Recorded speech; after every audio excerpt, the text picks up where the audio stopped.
శాంకరి, శ్రీకరి, సాధ్వి, శరత్చంద్ర నిభానన, సాతోదరి, శాంతిమతి, నిరాధార, నిరంజన.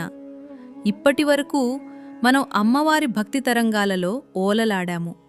భక్తిని ప్రేమించే సుకుమారిగా, భక్తి అనే ఏకైక రాజమార్గాన లభ్యమయ్యే పరమేశ్వరిగా, భక్తుడి ఆర్తికి కన్నీటి బొట్టుకు వశమైపోయే జగన్మాతగా, భయాల చీకట్లను చీల్చి శాశ్వత ఆనందాన్ని ఇచ్చే శర్మదాయినిగా అమ్మను దర్శించుకున్నాము. కానీ ఈరోజు ఆ తల్లి మనల్ని భక్తితీరం దాటించి అంతరంగ ప్రశాంతత అనే ఒక అద్భుతమైన, నిశ్శబ్దమైన దివ్యస్థితిలోకి నడిపిస్తున్నారు. సృష్టిలో మనిషి జీవితమంతా ఒక నిరంతర అన్వేషణ. సంపద కోసం అలసిపోయే పరుగులు, సుఖాల కోసం ఆరాటపడే ప్రయత్నాలు, లౌకిక విజయాల కోసం సాగించే పోరాటాలు. కానీ ఈ పరుగులన్నీ ముగిసి అలసిపోయిన ప్రతి హృదయము ఆఖరున కోరుకునే ఏకైక ఆశ్రయం మనసుకు పరమశాంతి. లలితా సహస్రనామాల్లోని ఈ 43వ శ్లోకం ఆ పరమశాంతి ఎక్కడ ఉందో, దాని స్వరూపం ఏమిటో ఆవిష్కరించే ఒక అనంతమైన శాంతి సామ్రాజ్యం. ఈ దివ్య సామ్రాజ్యానికి ప్రారంభంగా నిలిచే మొదటి నామం శాంకరి. శంభువు అంటే పరమశివుడు, నిశ్చల అఖండ ఆనంద స్వరూపుడు. ఆ శివుని అంతరంగ మంగళ చైతన్యమే శాంకరి. కన్నతండ్రి హృదయంలోని అమృతత్వాన్ని కన్నతల్లి పిల్లలకు పంచినట్లు ఈ సృష్టికి సుఖాన్ని, శ్రేయస్సును, శుభాన్ని ప్రసాదించడానికి నిరంతరం తపించే కరుణామూర్తి ఆమె. ఆ తరువాతి వైభవమే రెండవ నామం శ్రీకరి. శ్రీ అంటే కేవలం చేతికి దొరికి కరిగిపోయే ధనం కాదు. ఐశ్వర్యం, ప్రాభవం, సద్విద్య, ధర్మం, నిష్కల్మషమైన భక్తి, చివరికి మోక్షం. జీవితాన్ని సంపూర్ణం చేసే ప్రతి అణువూ శ్రీకారమే. అష్టైశ్వర్యాల నుండి బ్రహ్మజ్ఞానం వరకు మనం కోరకముందే మన ఆత్మకు ఏది అవసరమో అది ఇచ్చే కల్పవల్లి ఆమె. ఆ మాతృత్వపు నిలువెత్తు రూపమే మూడవ నామం సాధ్వి. ఇది సనాతన ధర్మానికి, పవిత్రతకు ఒక సజీవ రూపం. సత్యం, సద్గుణం, సన్మార్గం ఏకమైతే అది సాధ్వి. ఆమె కేవలం పూజలందుకునే దేవి కాదు. అజ్ఞాన అంధకారంలో ఉన్న మన జీవితాలకు వేదమాతగా వెలుగుదారిని చూపించే పరమగురువు.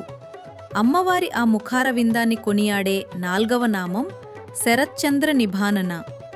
శరదృతువులోని నిండు చందమామను ఒక్కసారి అంతరంగంలో ఊహించుకోండి. మేఘాలు లేని నిర్మల ఆకాశంలో ఎంత చల్లగా, ఎంత అమృతంగా, ఎంత పూర్ణ కాంతితో ప్రకాశిస్తాడో అమ్మవారి ముఖమండలం కూడా అంతే.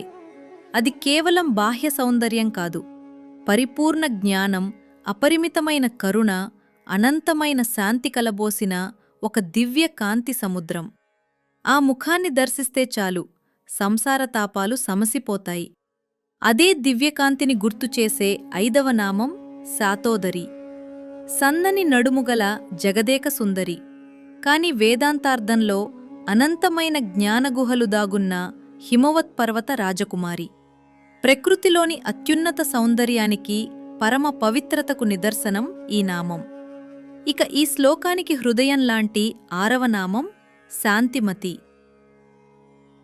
మనిషి మనస్సు ఎప్పుడూ ఆశ నిరాశల, కోపతాపాల, రాగద్వేషాల అలజడితో కొట్టుమిట్టాడుతుంటుంది. కాని అమ్మవారి మనస్సు ఎల్లప్పుడూ నిస్తరంగ సముద్రంలాంటి పరిపూర్ణ ప్రశాంతత.